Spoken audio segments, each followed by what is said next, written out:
Amen. Vous avez de la chance.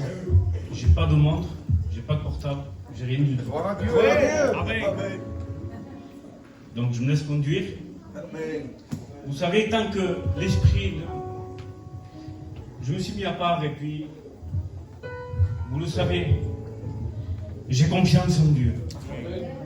Mais tant que l'esprit ne m'a pas confirmé, et je vous le garantis qu'il me l'a confirmé. Il me l'a confirmé, il m'a confirmé le message. Donc je vais apporter ce que le Seigneur veut. Et c'est ce qu'il y a le plus important. Mais premièrement, j'aimerais dire que s'il y en a parmi nous, que tu souffres, que tu as des angoisses, et tu ne sais pas comment t'en sortir, Jésus est là. Amen. Tu as des angoisses. Il y a des pensées de suicide qui t'ont arrivé. Elles sont passées par là. En te disant il n'y a pas de solution. Tu n'y arriveras pas à t'en sortir. Tu es tourmenté. Mais laissez-moi vous dire quelque chose. Vous savez, les démons, ils existent aussi. Amen. Dieu existe. Les démons aussi, ils existent. Et ils aiment nous tourmenter, eux.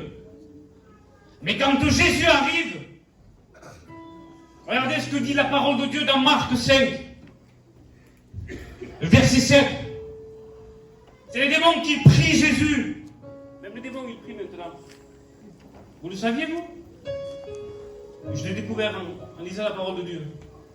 Je t'en conjure, ils lui disent, ne nous tourmente pas. Oui, Jésus tourmente les démons.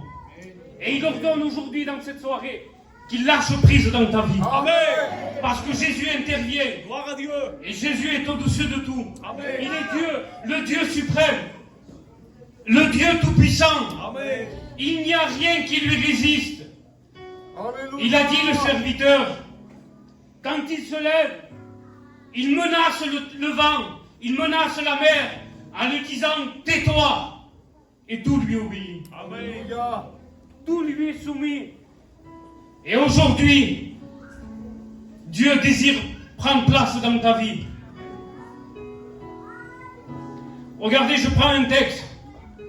Luc 19:10. Car le Fils de l'homme est venu chercher et sauver ceux qui étaient perdus.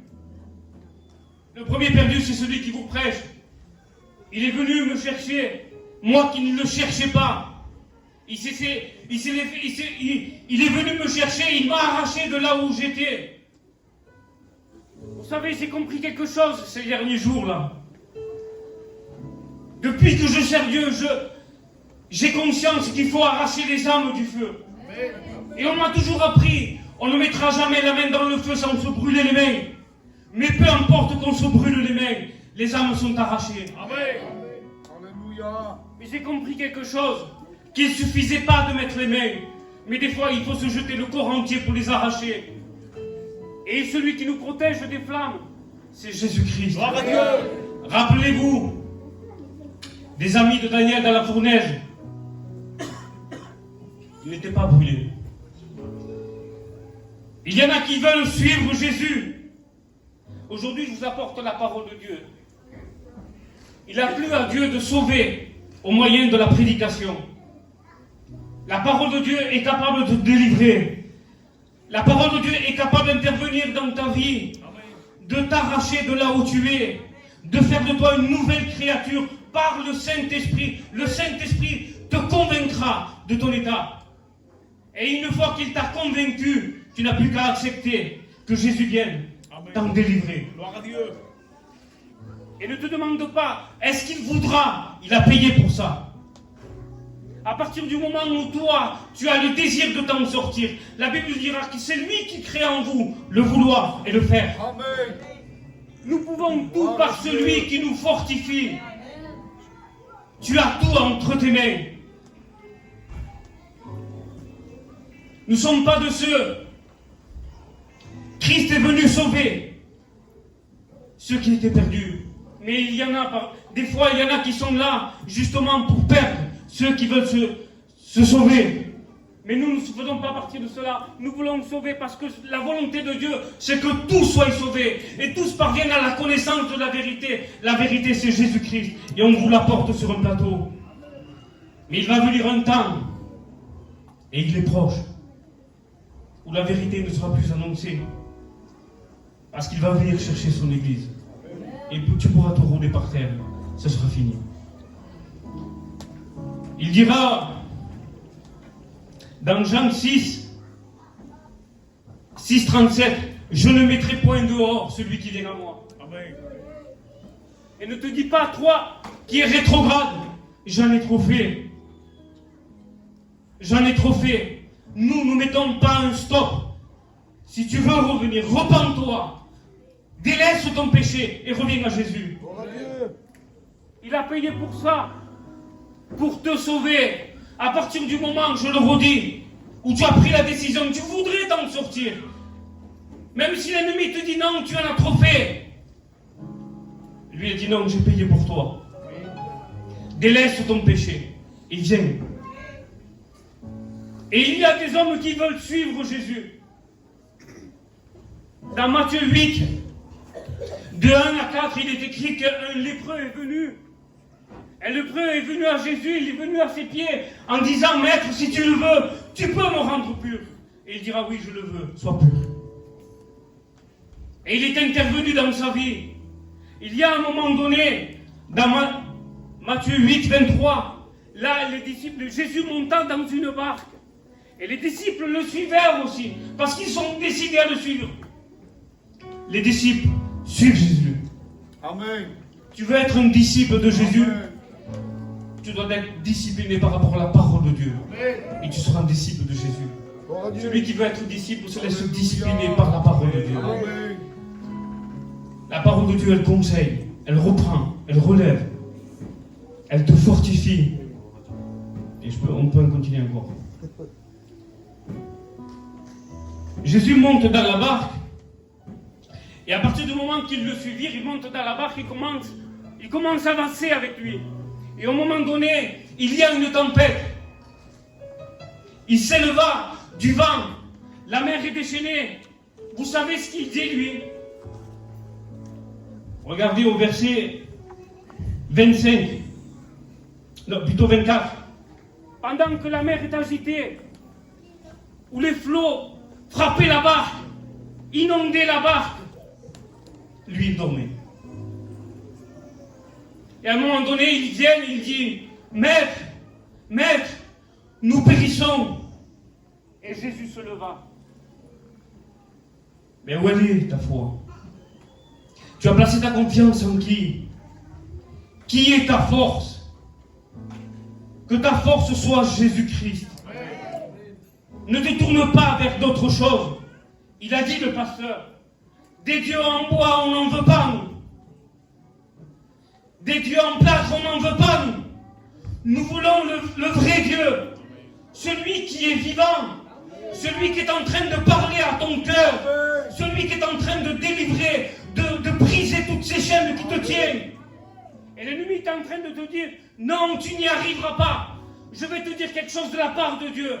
Il a raison, tu n'y arriveras pas. Mais avec lui, c'est possible. Gloire à Dieu. Oui, c'est possible avec lui. Je n'y arriverai pas moi aussi, j'y arrivais pas. Mais à partir du moment où j'ai fait confiance totale à Jésus-Christ, ma vie a pris notre tournure. Tout ce qui était impossible à moi s'est rendu possible par le Christ. À cause de lui, nous pouvons tout par celui qui nous fortifie. Amen. Tu arriveras à faire des choses que même toi, tu ne peux pas t'imaginer. Tu ne peux pas te dire, moi, aller jusqu'à là, mais moi je ne demande pas beaucoup et tu te le dis peut-être dans ton cœur. Moi j'aimerais juste que Dieu m'enlève de ça et puis après je serai bien. Il va au-delà de tes espérances. Au-delà de tout ce que tu pourrais espérer. Viens Jésus. Amen. Ah! La Bible elle le dit, si vous goûterez à combien le Seigneur est bon, Alléluia. vous ne pourrez vous en passer. Vous ne pourrez pas vous passer de lui. Il est bon le Seigneur. Un jour, dans Matthieu 9, on lui amène un paralytique. Le paralytique est là. Il y a 4 hommes qui l'amènent. Il l'amène au pied de Jésus. Vous savez ce qu'il dit, lui? Moi, je ne sais pas, on amène un malade ici en tant que serviteur de Dieu. Qu'est-ce qu'on va faire? On va prier pour lui. Et on va prier pour que Dieu le relève, non? Vous savez ce qu'il dit, Jésus?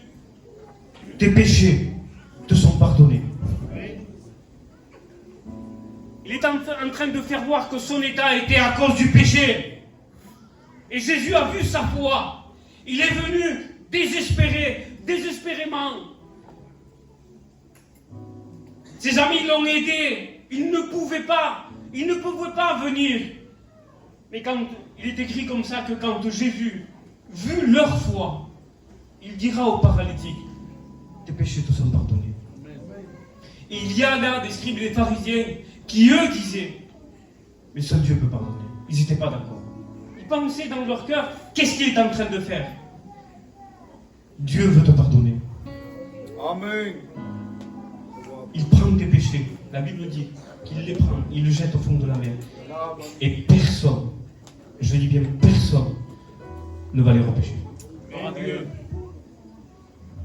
Et même si ton cœur à des moments peut te condamner, la Bible dira qu'il est plus grand que ton cœur. Amen. Dieu veut intervenir dans ta vie. Fais-lui une totale confiance. Il dira à ce paralytique, tes péchés te sont pardonnés. Parce que c'est la cause de sa paralysie était le péché.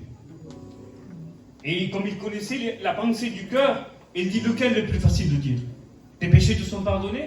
Ou de dire au paralytique, lève-toi et marche?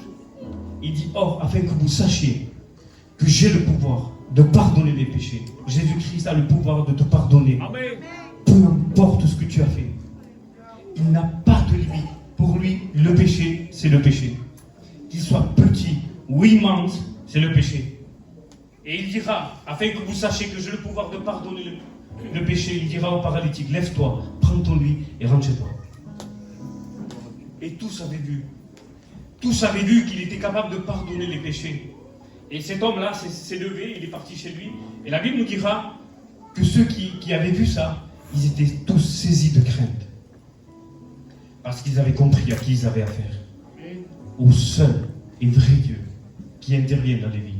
Et vous savez, si Dieu intervient dans ta vie, je te le dis et je te le redis, personne ne pourra, même s'il y en a qui n'acceptent pas, mais lui, mais jamais, Dieu va intervenir. Laisse-toi façonner par Jésus-Christ. Ah, si tu goûterais à combien le Seigneur est bon, tu ne pourras plus t'en passer. Alléluia. Et ces hommes-là, quand ils ont amené ce paralytique-là, il y a un acte là qui s'est fait. Il y a un acte qui s'est fait parce qu'ils ont voulu l'amener, ils ont vu la solution, ils la connaissent, ils ont entendu parler de Jésus. C'est un Dieu qui sauve, c'est un Dieu qui guérit, c'est un Dieu qui pardonne. Et l'acte était là. Jacques va dire comme ça. Dans Jacques 2, 26, il dira, la foi sans les œuvres est morte. Tu as la foi, c'est bien. Tu es venu, il le voit. Tu es venu peut-être désespérément. Mais il voit ton cœur. Il voit que tu es désespéré. Tu ne dors pas la nuit. Tu as l'impression de voir des êtres. Je vais te rassurer, oui, tu les vois. C'est réellement des êtres. Ils sont là pour te tourmenter. Ils sont là pour t'étouffer. Ils sont là pour mettre fin à ta vie. Mais Jésus-Christ, aujourd'hui, si lui intervient, il met un stop, il se taise. Amen. Alléluia. Rappelez-vous du texte que j'ai pris en premier. Ils étaient en train de le supplier. Ne me tourmente pas. Oui, parce que Jésus tourmente. Si les démons te tourmentent à toi, Jésus leur tourmente à eux. En disant, lâchez-le maintenant, c'est fini. Je viens mettre un terme. C'est fini. Tu ne t'amuseras plus de lui. Parce que Jésus-Christ intervient. Amen. Et il te donne la capacité de t'en sortir. Saisis-toi. Saisis-toi de lui. Vous savez, s'il y a quelqu'un, je parle avec mes mots, hein, je suis gitan, et s'il y a quelqu'un qui manque d'argent et qu'il n'y en a pas du tout, et qu'un frère vient en disant, mon frère, tiens, 500 €, et toi, tu es poli, tu dis non, Je ne mérite pas. Non, non, non, j'en veux pas, mon frère, j'en veux pas. Frère, t'as rien. Prends-les. C'est ce que Jésus est en train de faire. Il ne vient pas avec 500 euros. Il vient avec ton salut. Amen. Il vient avec ton salut. Gloire à Dieu. Il te l'offre, c'est gratuit. C'est pour ça que ça s'appelle une grâce, la grâce de Dieu. Amen. Il s'est fait malédiction pour que toi, tu puisses avoir cette bénédiction. Amen. La malédiction à nous qui nous condamnait, lui, il a payé. Et c'est fini. Il n'y a plus de condamnation pour ceux qui sont en Jésus-Christ. Amen. Acquitté. C'est fini. Personne ne pourra, c'est fini, te condamner. Puisque si lui intervient, c'est fini. Acquitté. Et il y a des fois des hommes qui viennent, ils y vont de tout leur cœur, ils cherchent Dieu et ils n'y arrivent pas. Dans Acte 8, là, il y a un homme, c'est un ministre de Candace. C'est un Éthiopien. Il va à Jérusalem, lui, pour adorer. Mais il ne connaît pas. Il ne sait pas, il a entendu. Il avait entendu parler de Jésus. Et puis il va à Jérusalem.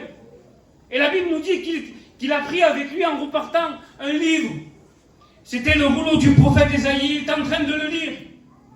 Et puis vous savez ce qui se passe? C'est qu'un ange du Seigneur vient voir le serviteur de Dieu. Oui, parce qu'un ange ne passe pas avant son serviteur. Pour annoncer la parole de Dieu. Et si vous savez, il y en a, on est comme ça. Et surtout chez nous, le gitan. Seigneur, envoie-moi un ange. Envoie-moi un ange. Dieu ne permettra même pas un ange de passer avant son serviteur. L'ange vient voir le serviteur et il dit, Philippe, vas-y, il a besoin de toi. Et puis l'ange même le transporta à Philippe. Et puis cet homme-là est en train de lire le prophète Ésaïe. Et Philippe lui dit, tu comprends ce que tu lis?